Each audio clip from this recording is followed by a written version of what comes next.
All rise. Oyez, oyez, oyez.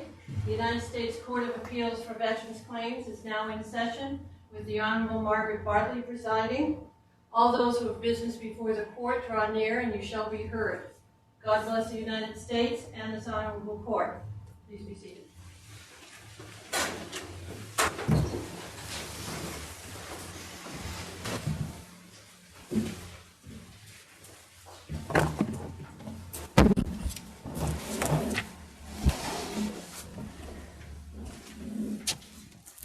Good morning, everyone. I'm Judge Bartley. On my right is Judge Meredith. On my left is Judge Falvey. We're here today for the matter of Michael L. Chavis, docket number 18-2928. The issue before us, broadly speaking, is where ankylosis is listed in a diagnostic code, can the functional equivalent during a flare suffice to meet that criterion? Counsel for the parties, please state your name and your appearance for the record. Appellant's counsel first. Amy Odom with the law firm of Chisholm and Kilpatrick for the appellant.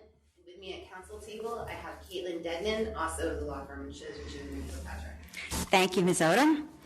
And good morning. For the Secretary Appellant, along with Sarah Facina. Good morning. Okay, great. Each party will have 30 minutes to present their arguments. Ms. Odom, do you want to reserve any of your time? Yes, Your Honor. We reserve 10 minutes, please. Okay, Dawn, please make that happen. Ms. Odom, you may proceed.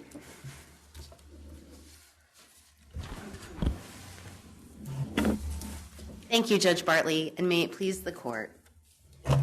Unfavorable ankylosis is when a veteran's spine is stuck in flexion or extension. Here it's undisputed that at times Mr. Chavis is unable to move, and when he is able to move around and get out of bed, he's hunched over on two canes. This sounds a lot like the functional equivalent of unfavorable ankylosis, but the board refused to even consider the matter. This was legal error. 4.40 and 4.45 apply to all diagnostic codes in the regulation, not just those dealing strictly with limitation of motion.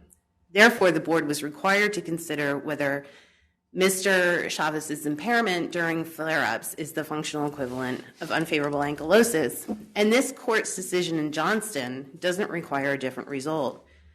Johnston didn't deal with the issue that we have here, whether 4.40 and 4.45 can serve as the bridge from a rating based on limitation of motion to a rating based on the functional equivalent of ankylosis. In fact, Johnston didn't say anything about the functional equivalent of ankylosis. And case law since then has instructed that adjudicators must use 4.40 and 4.45 to craft a disability rating that is consistent with the veteran's level of disability and must not rely on solely a mechanical application of the diagnostic codes found in 4.71a. And here there's evidence that Mr. Chavis suffers from impairments that are contemplated under 4.40 and 4.45 and may indeed be the functional equivalent of ankylosis. He has an antalgic gait. He walks with two canes, sometimes needs a wheelchair, sometimes can't get out of bed, needs help dressing, feeding, even toileting. These are, at the very least, disturbance of locomotion and instability of station, which are explicitly contemplated as factors of disability under 4.45. So we would ask this court to rule that the board erred as a matter of law when it determined that 4.40 and 4.45 were not applicable in this case and refused to consider whether the veteran's functional loss entitled him to a higher rating. Now, his more recent exams really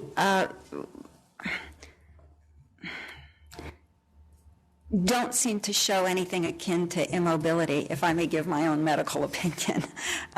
So I'm not sure why. I see that in an earlier exam he did say he was in bed a lot and couldn't move. But the more recent exams really don't seem to bear out any kind of, even if we were going to accept your theory about a functional ankylosis, it don't seem to bear out any kind of anything like immobility. So Judge Bartley, I think you're probably talking primarily about the most recent exam, which was in February 2017. And I think that it's pretty clear that that exam itself is unreliable.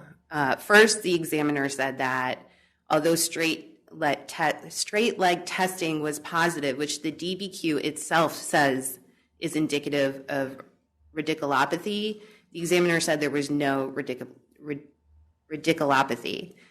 Later, in an addendum, after the RO went back to the examiner and said, you said straight leg testing was positive, but then there was no radiculopathy. Can you clarify? The examiner said, yeah, he has radiculopathy, including severe, sometimes excruciating pain. Another glaring inconsistency in that exam with the remainder of the record is that the examiner said that there were no assistive devices used, and that's inconsistent with the remainder of the record, which says that he does use at least one cane, sometimes two.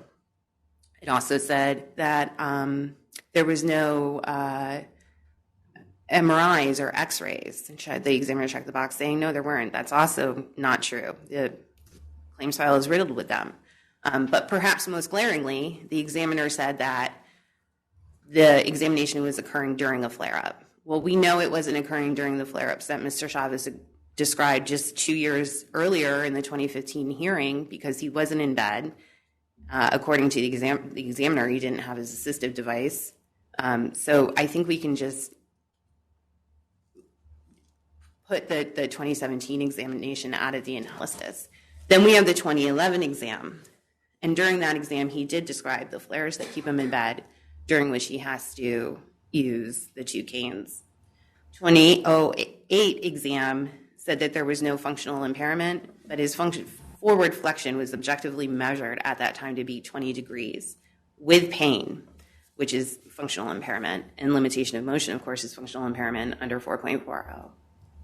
So that's why the remedy that we've requested is that we need another exam. We need the examiner to ask the appropriate questions. How often do these flares occur in which you're unable to get out of bed and you need two canes, you can't really move the spine? How long are they? And then, if the examiner could render an opinion about, is this the type of impairment that we might see with somebody who has unfavorable ankylosis, that would also be helpful to the adjudicator in crafting the appropriate disability rating. Now, note 5 to the general formula also, as you know, says that unfavorable ankylosis must cause, there must be physical implications of the ankylosis, actual physical implications of the immobility of the spine. So, now, you mentioned, I think, insomnia, painful bowel movements. Now, it's unclear to me, talk to me a little bit about that, because it's unclear to me whether those things are actual physical implications due to the immobility of the spine. Well, footnote 5 does talk about gastrointestinal related complaints related to the spine. Well, it talks about the pressure on the bottom margin of the abdomen. True, and it might not be a perfect fit. First of all, we don't know yet because we don't really have an exam that is explaining why these gastrointestinal issues are occurring in Mr. Chavis. And second of all, because we're talking about the functional equivalent of unfavorable ankylosis, it doesn't necessarily need to be a perfect fit.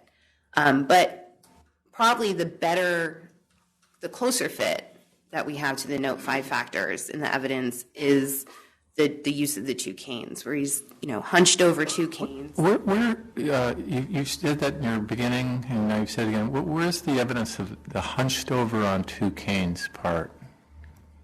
Well, Your Honor, There are some screenshots of a video that the veteran submitted to the VA where you can see him slightly hunched over, but just imagining what the mechanics of using two canes, you would imagine that somebody would be hunched over. And again, if it is unclear from the record, this is something that we need to be addressed in an examination that's adequate for the board to determine whether the functional... I'm sorry to have interrupted your response to Judge Bartley, but please go ahead.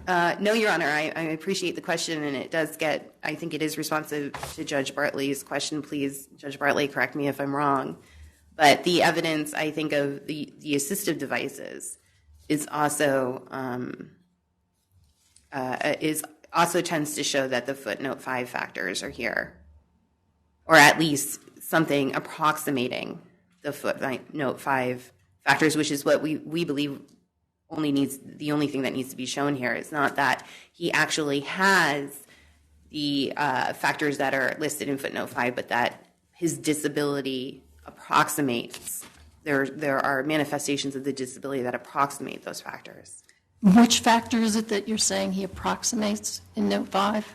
There's one of the footnote 5 factors has to do with interference with the line of sight because of the way that the spine is fixed, and we believe that when he's using the two canes and the assistive devices, that might be an approximate equivalent to that footnote 5 factor. And then also there appear to be some gastrointestinal complaints that may approximate the specific gastrointestinal issues that are listed in footnote 5. But we don't have at this point enough evidence, I believe, for the board to make those determinations in the first instance, and the board just refused to make it anyway. There really isn't anything here in terms of factual findings for the court to review because the board erred as a matter of law in refusing to even address the issue. As to the gastrointestinal dysfunction, are you referring to the 2008 complaints of the veteran to his examiner that he had some gastrointestinal pain? Yes. And then that examiner, I believe, eventually concluded that he didn't have any bowel dysfunction. So my point is, if you have some evidence that he does not have that factor, and you haven't made an allegation that he essentially meets any of the other factors, how do we get to prejudice? Where's the possibility that he could satisfy footnote 5? Well, I believe in our brief we did make an argument about the being hunched over and the assistive devices. I don't believe you mentioned the line of sight. Well, assuming that we didn't, and then I would direct the court's attention to a decision, I believe it might have been Tatum, where the court talked about a veteran's lay evidence about gastrointestinal complaints as opposed to an examiner's findings as to gastrointestinal complaints, and how an examiner's findings in that particular area doesn't necessarily outweigh a veteran's lay statements. It would be similar to the analysis in English, where I'm not sure that there's any medical reason why an examiner being unable to determine whether, or determining that there's not gastrointestinal complaints of the nature of Mr. Chavis's would be evidence outweighing his evidence of his complaints.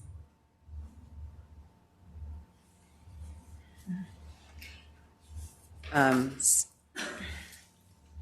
guess what's bothering me about note 5, something maybe you can just focus on a little bit more, is that the things that are listed, and I tried to get this across in my first formulation of my question, the things that are listed, like the difficulty breathing because you're diaphragmatic breathing because, the back part of you, which I'm assuming normally helps you breathe, you know what I mean? You could draw a breath, your spine is, I'm assuming, moving due to that. And so you can't get full breaths because of the immobility. So they seem to be very directly physical implications of the immobility of the spine. The use of a wheelchair,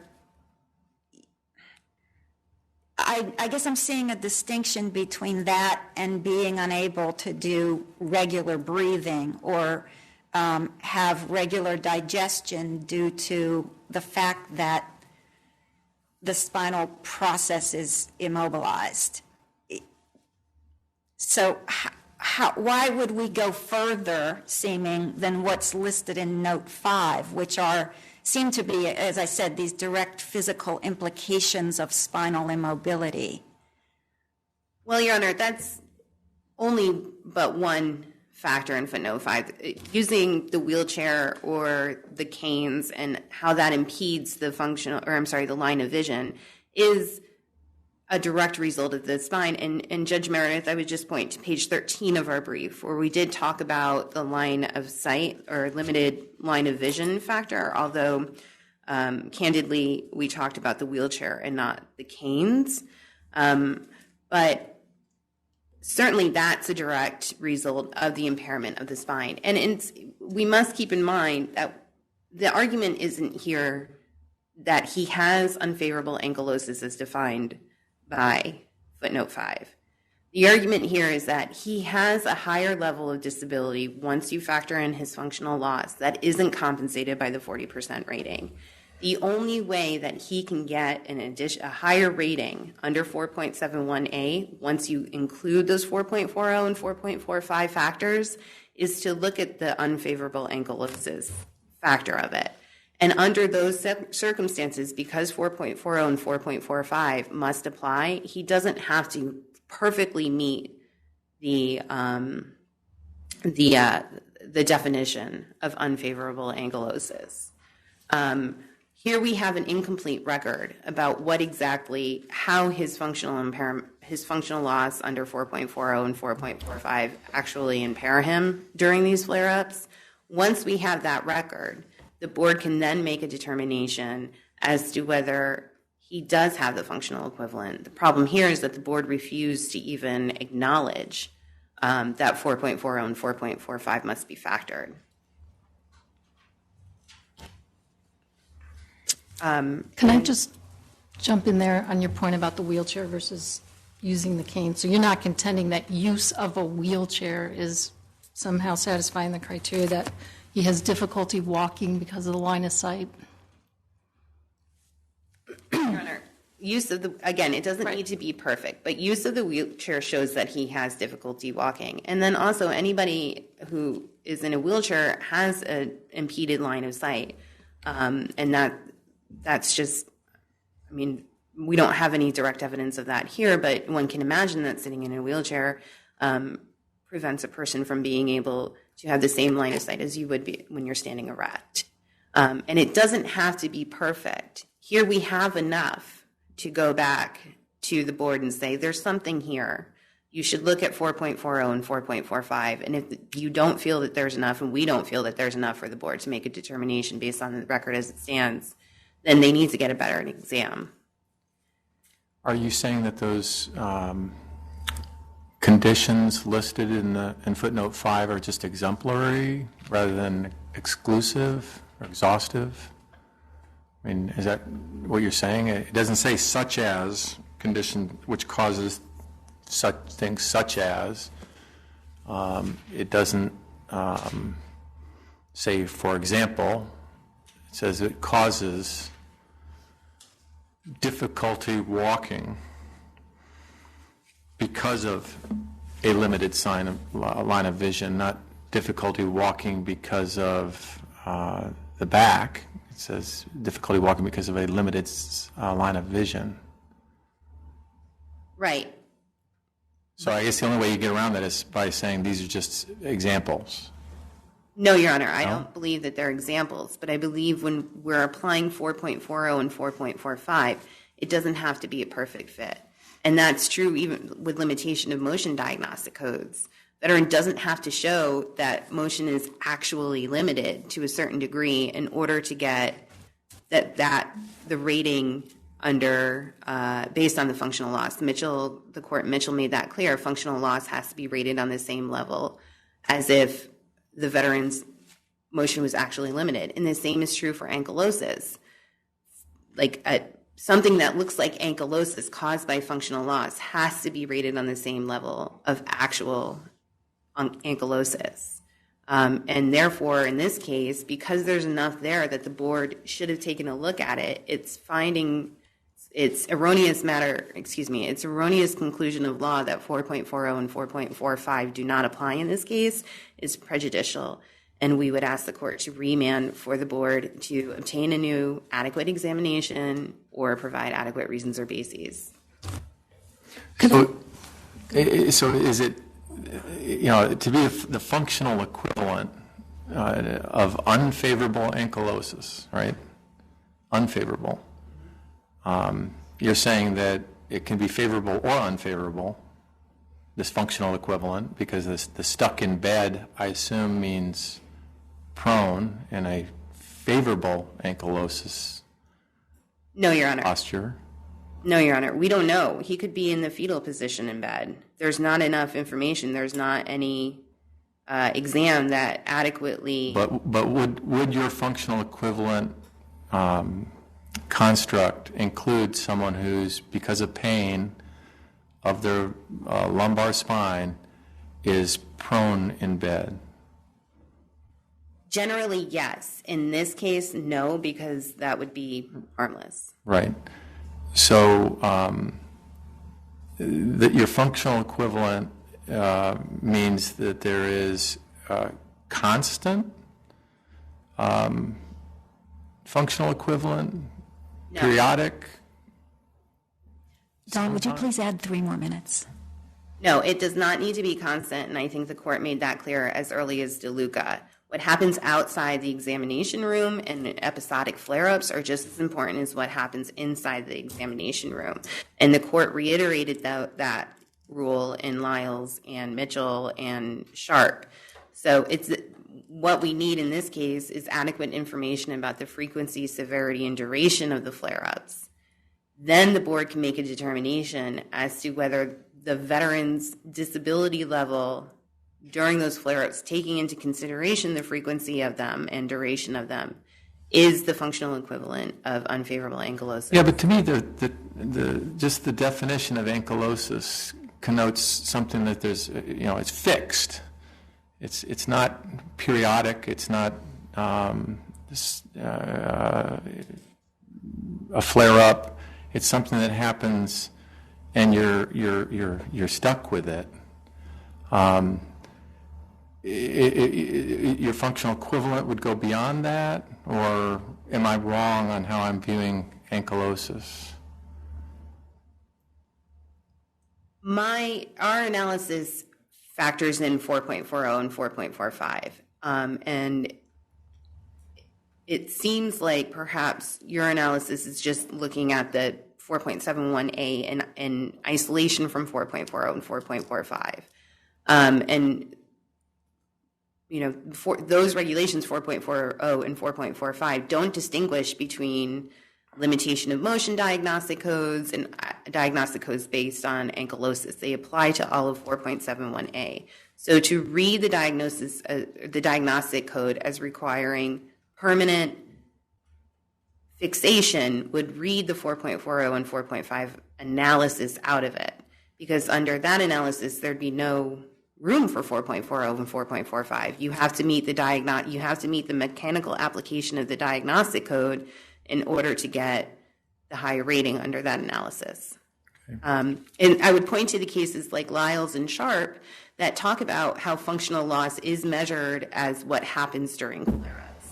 So if you look at a diagnostic code that's based simply on limitation of motion, you would think, well, this veteran has to have only, extension limited to 40 degrees or whatever gets you a compensable rating under that diagnostic code, without any consideration of what happens during flare-ups. And the court made clear in Sharp and Lyles most recently that that's just not how the rating schedule works.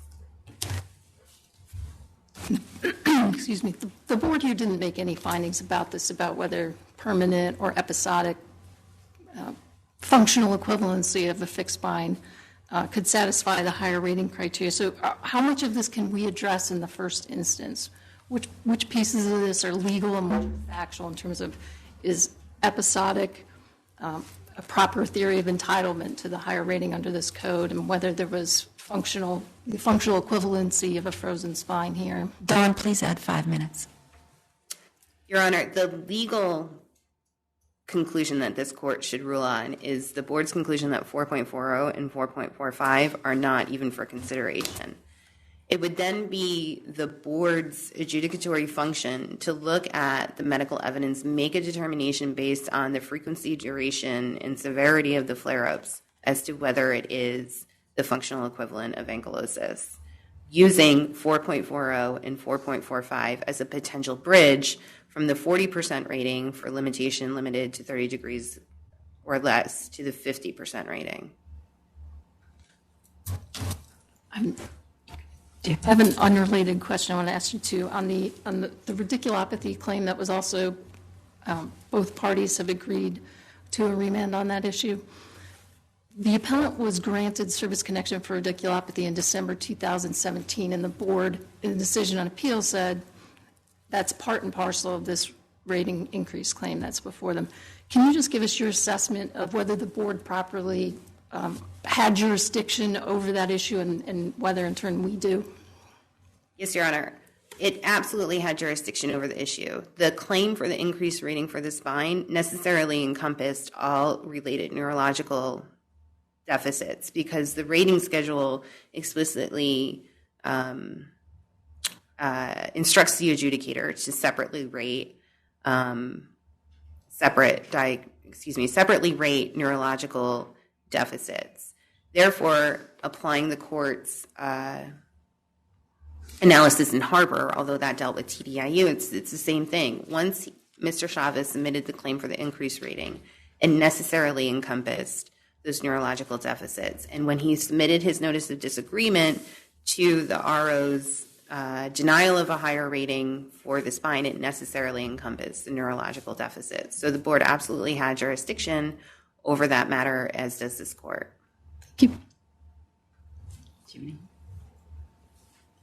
Thank you, Your Honors. Thank you, Ms. Odom. Mr. Prince, you may proceed.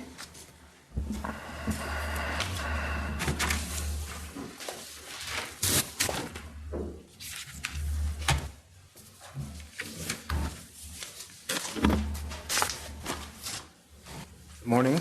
May it please the court. The court should affirm the April 20th, 2018 board determination that an evaluation in excess of 40% was not warranted for the appellant's lumbar strain. Under the plain language of the general rating formula for diseases and injuries of the spine, an evaluation in excess of 40% or a 50% evaluation requires a showing of unfavorable ankylosis. Ankylosis is a medical term of art, defined by Dorland's Illustrated Medical Dictionary as a condition where the joint, here being the lumbar spine, is immobilized and consolidated due to disease, injury, or surgical procedure. For VA compensation purposes, however, unfavorable ankylosis is defined as a condition where the lumbar spine, the entire lumbar spine, is fixed in flexion or extension. Here, the board properly and plausibly determined that the appellant's lumbar spine was not fixed in flexion or extension, and therefore denied entitlement to an evaluation in excess of 40%. The board based its determination on the medical evidence of record, which included the February 2017 examination report, which noted that even during a flare-up, the appellant's lumbar spine was not fixed in flexion or extension, and therefore the examiner determined that the appellant's lumbar spine was not ankylosed. Additionally, during that time, the examiner noted that the appellant's forward flexion was to 70 degrees with extension to 20 degrees, thereby noting that there was no restriction or complete immobility and consolidation of the lumbar spine because there was a range of motion. Additional medical evidence, including the December 2008 examination report, which was performed while the veteran complained of 10 to 10 pain on a 10-point scale, with 10 being the worst.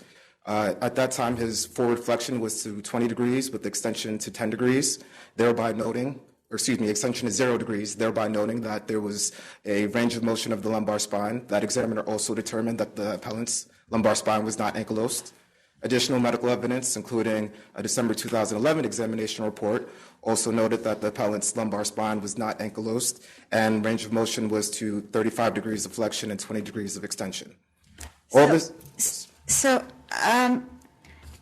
Ankylosis is not a diagnosis, is that correct?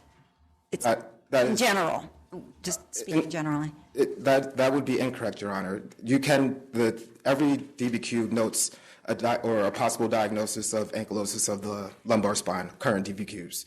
That's also included in the February 2017 examination report. Ankylosis was specifically not diagnosed. So because it is, sorry, Your Honor. Yeah. Well, I'm just going by your when VA published the current general rating formula. I think it was in 2002. It referred to ankylosis and limitation of motion and muscle spasm as orthopedic findings.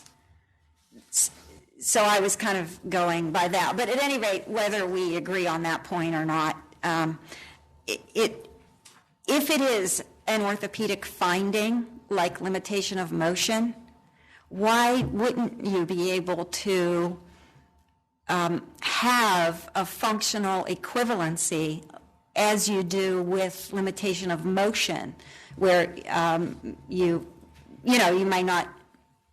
may only meet the 20%, you may not meet the 30% requirements for limitation of motion, but you can be bumped up if you have the functional equivalency of the limitation of motion required by the 30%. So why wouldn't you, considering that, I mean, it may be a diagnosis, but it seems to be some kind of orthopedic finding, why wouldn't that construct, which applies to the range of motion, why wouldn't that just transfer and be applicable as well in the ankylosis, for ankylosis findings? I understand your question, Judge Barley. First, the Secretary would disagree that ankylosis is not a diagnosis or a possible diagnosis. With that, even with the limitation of motion diagnostic codes versus the ankylosis diagnostic codes, and there are multiple. So generally speaking, with the arm, wrist, elbow, ankle, limitation of motion is listed under a separate diagnostic code than ankylosis. However, because the general rating formula for diseases and injuries of the spine encompassed or included all limitation of motion and ankylosis diagnostic codes, it's listed under the same thing, or under the same diagnostic code. However, they're not the same thing. So you can have the functional equivalent of a limitation of motion, but you cannot have the functional equivalent of ankylosis. And that is the Secretary's position. Ultimately, with the limitation of motion diagnostic codes, so for example, with the 40% evaluation that the appellant is already in receipt of, he can have limitation of motion to 0 degrees. Based on the 40% evaluation. However, to get to the next higher evaluation, the 50% evaluation, it requires a separate thing, that thing being unfavorable ankylosis of the lumbar spine, or the entire lumbar spine.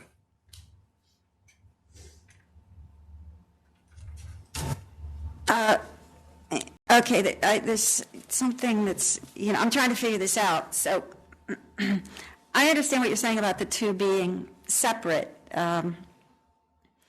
And because maybe originally they were separate and then they were combined in the general formula, but to your mind they are still somehow so separable that is what you're saying, the provisions related to, in the DeLuca provisions of 4.4 or the 4.45 don't apply to the ankylosis environment? Well, no, Your Honor. 4.45 applies to ankylosis. It specifically lists ankylosis, but it's under the title of less less movement than normal. So you can have less movement being ankylosed, which is essentially no movement. It's not essentially, it's immobility and consolidation. So 4.45 would be applicable in a situation where you had ankylosis. To the extent that functional impairment would apply, that can be considered under the additional functional impairments that are listed under Note 5 of the Diagnostic Code. However, as it concerns ankylosis, yes, our position, or the Secretary's position, is that requires something more than just the limitation of motion. It requires the restriction of motion. And that is supported by Note 5 and the medical dictionary definition of the term ankylosis. So when it comes down to functional equivalency, that would speak more to limitation of motion rather than a situation where the diagnostic code would require ankylosis.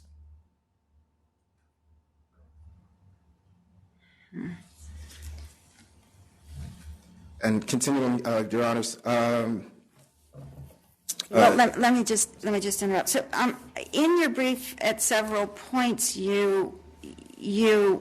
I'm looking on pages, I think 12 to 14, and then again on page 17. You actually, let me just find the pages here.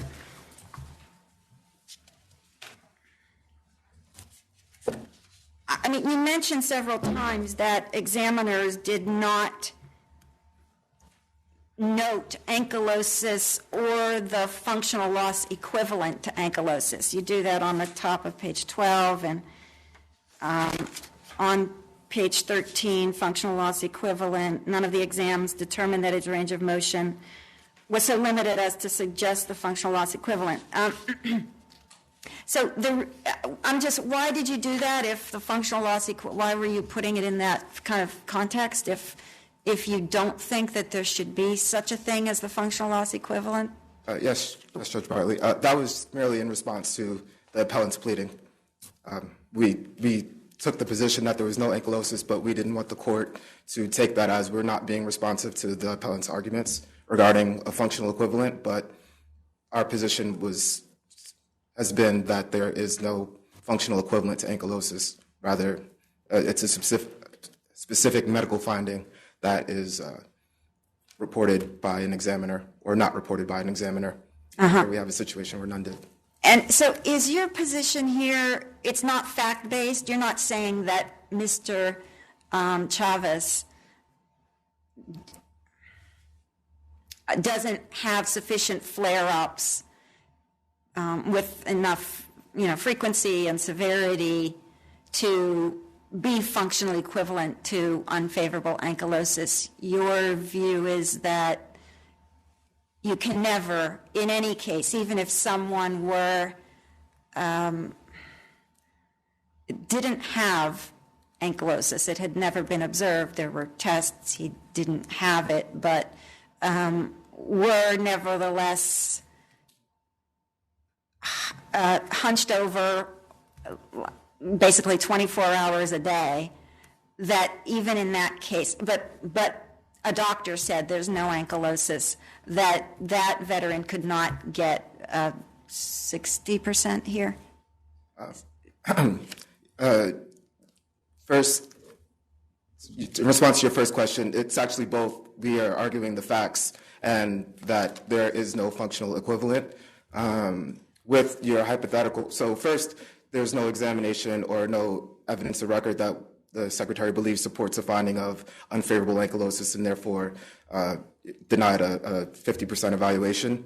As it concerns whether a hypothetical situation where a veteran is hunched over with some other functional impairments as listed in Note 5, our position would ultimately be first that a new examination should be provided because there seems to be some disconnect between the information that the veteran his spine or her spine is immobile and consolidated, but there is no finding of ankylosis. So our first priority, our first duty in that situation would be to provide a new examination to determine whether this immobility is a result of the immobility, or the ankylosis, or the immobility of the spine is a result of consolidation, or whether this is possibly some other disease process that may or may not, there could be another cause for it, as opposed to the fixation of the lumbar spine and flexion or extension.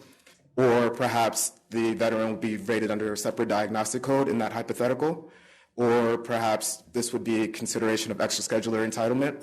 But our position ultimately is that that would not be supportive of a scheduler 50% evaluation, because that would require a showing of ankylosis. However, again, Your Honor, we don't have those facts here. There's no evidence that the appellant's lumbar spine was in fact fixed in flexion or extension. Okay, so I'm still having trouble. Maybe you could tell me how it should be written, because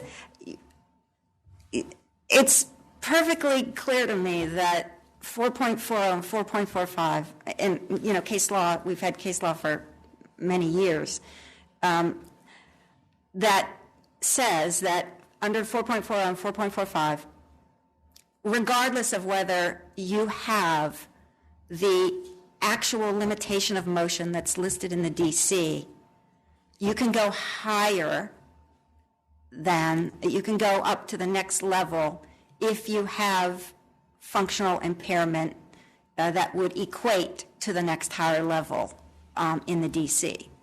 So why does that, as I said, like that framework not apply here, when I understand that the DC says unfavorable ankylosis for the, is it for the 60%? Yeah, for the 50, yeah.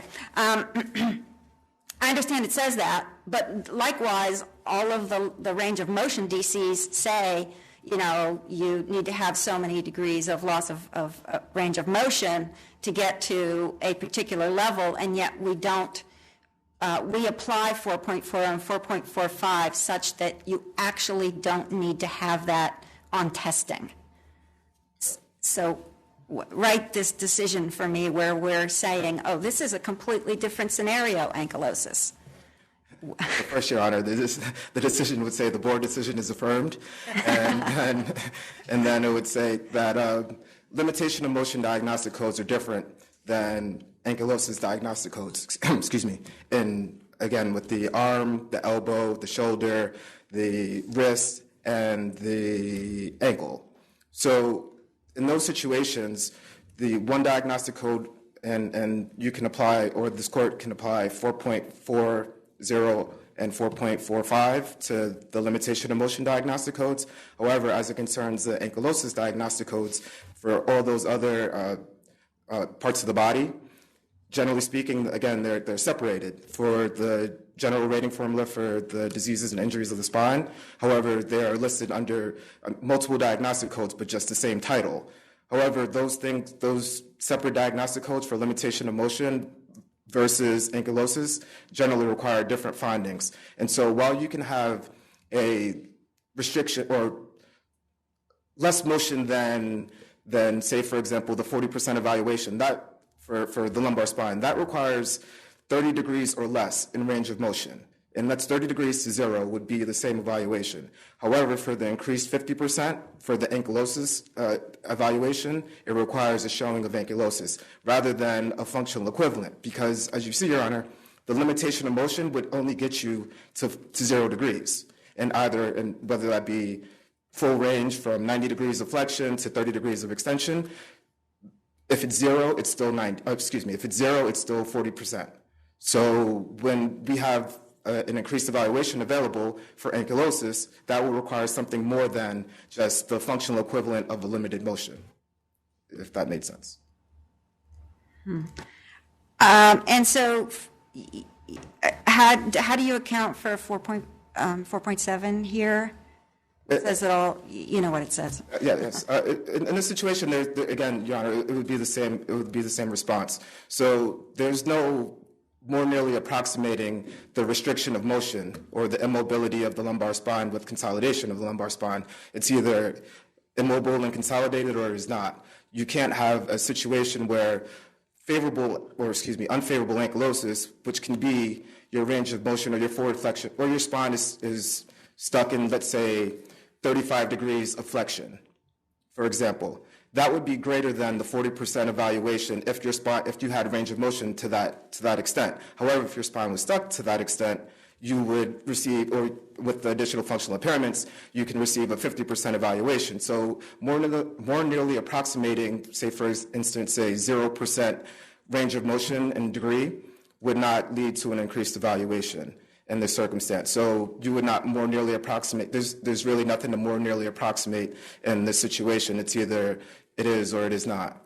So with this situation, because the appellant has not shown on any examination or through any other evidence that his spine was fixed in flexion or extension or otherwise immobile and consolidated, the 50% evaluation was not available.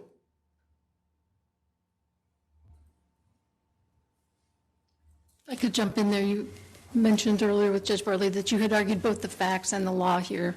So assuming we disagree and believe that functional equivalency could satisfy this diagnostic code, you've argued that the evidence here does not show the functional equivalent of an immobilized spine.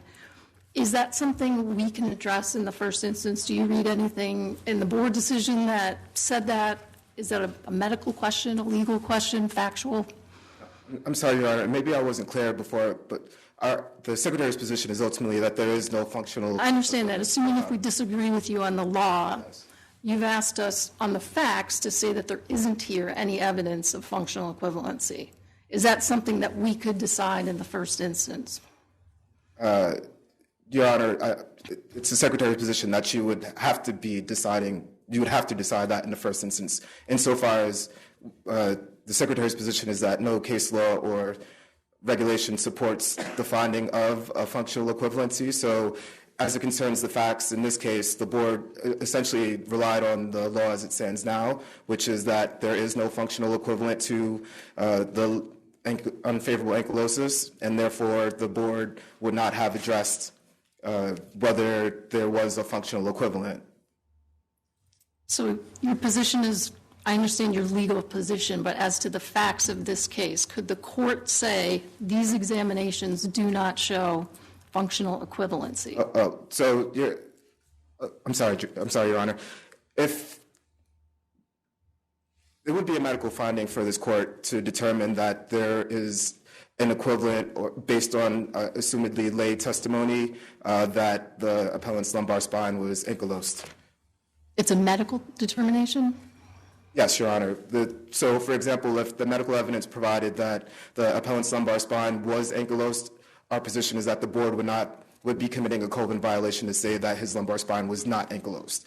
However, that cuts the opposite way. So this court or the board would not be in a position to state that the appellant's lumbar spine was ankylosed when all the information and factual or medical evidence noted that his lumbar spine was not ankylosed.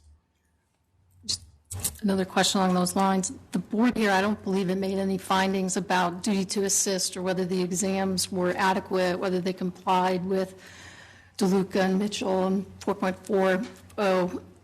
You've asked us to find the examinations adequate. Is that something we can do in the first instance in the absence of board findings? Absolutely, Your Honor. It would be a question of whether, again, this court could determine adequacy or inadequacy of examination reports and does frequently. In this situation, the board didn't address it because it seemed pretty clear on the face of the examinations, especially considering the fact that, again, the February 2017 examination was performed during a flare-up, and therefore the Mitchell and DeLuca criteria are already addressed in the examination itself. Beyond that, the question of whether there's ankylosis is a separate question, again, than whether functional impairment or there is a functional equivalent of ankylosis being the limitation of motion. So here, because we have a specific question of whether there is ankylosis of the appellant's lumbar spine, and that question was responded to, and because the examination was performed during a flare-up, and we have additional examinations that were performed while the appellant complained of 10 of 10 pain, we think that these adequately address whether there was additional functional loss or whether there was functional loss assuming that the court would find that there is a functional equivalent of ankylosis, the examination reports address any additional functional impairment or potential. You don't think judicial review is at all frustrated by the fact that the board didn't say any of that? Frustrated by the fact that the board did not find the examinations adequate, Your Honor? They didn't find the examinations adequate. They didn't examine whether it complied with Toluca or the regulations. Our position is that the examinations are adequate first, and beyond that, the board would not, in this situation, the board generally would not discuss adequacy of the examinations when the exams appear adequate on their face. There doesn't seem to be any prejudice that would have resulted from the fact that the examinations were in and of themselves adequate based on the question at hand, which is whether the appellant's lumbar spine was ankylosed. Could I also get you to respond to the question that I asked appellant's counsel about the radiculopathy claim and whether the board properly had jurisdiction over that and whether we do? Your Honor, yes. The Secretary's position is that this court does not have jurisdiction over the radiculopathy claim. Ultimately, they were remanded for determinations of whether, we agreed to remand those claims for determinations of whether there should have been an increased evaluation. As it concerns the finding, I'm sorry, I mixed up the facts, but the board did have jurisdiction over the claim, and ultimately they determined that a 20% evaluation was warranted. And again, the Secretary has conceded that the radiculopathy claim should be remanded based on the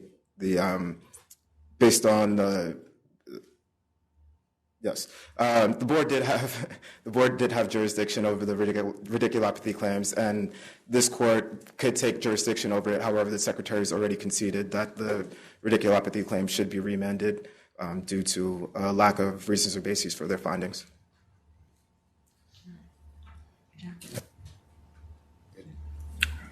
Okay. Thank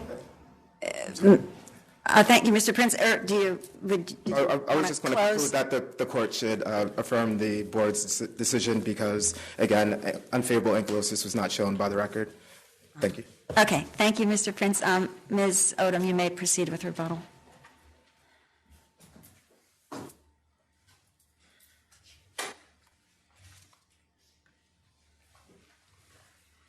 Thank you, Your Honor. Just to touch on a few things that my colleague talked about, the first thing that I would, to start with the beginning of the analysis, the first thing that I wanted to point out is that this case really does exemplify how difficult it is to marry the Secretary's regulations about how disability is rated and assessed, 4.40, 4.45, and 4.71a.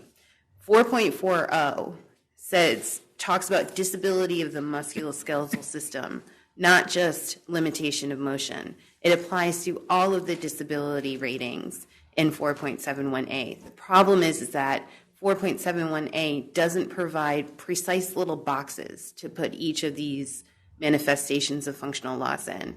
And that's when the adjudicator has to get a little creative.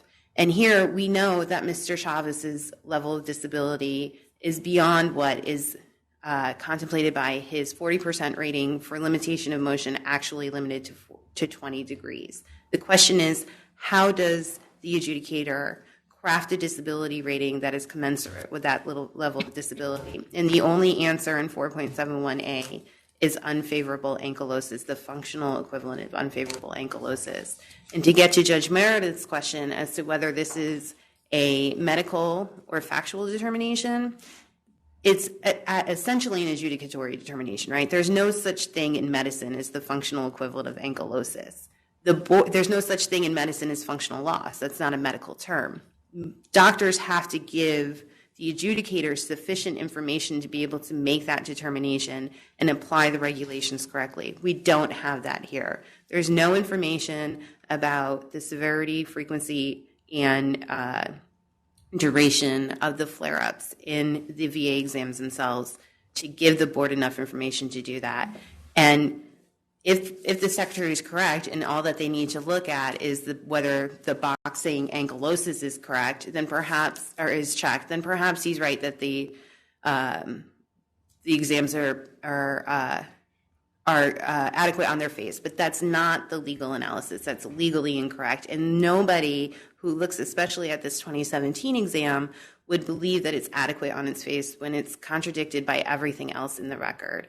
So we would ask this court to hold that the board committed legal error insofar as it concluded that 4.40 and 4.45 were not for application in this case, and remand the case for the board to obtain an adequate medical opinion that gives it sufficient information to be able to apply 4.40 and 4.45, or to at least provide an adequate statement of reasons or bases as to why that's not needed. Thank you. Thank you, Ms. Odom. Thank you both very much for your arguments. The case is submitted for consideration, and the court is adjourned, and we will come down and greet counsel.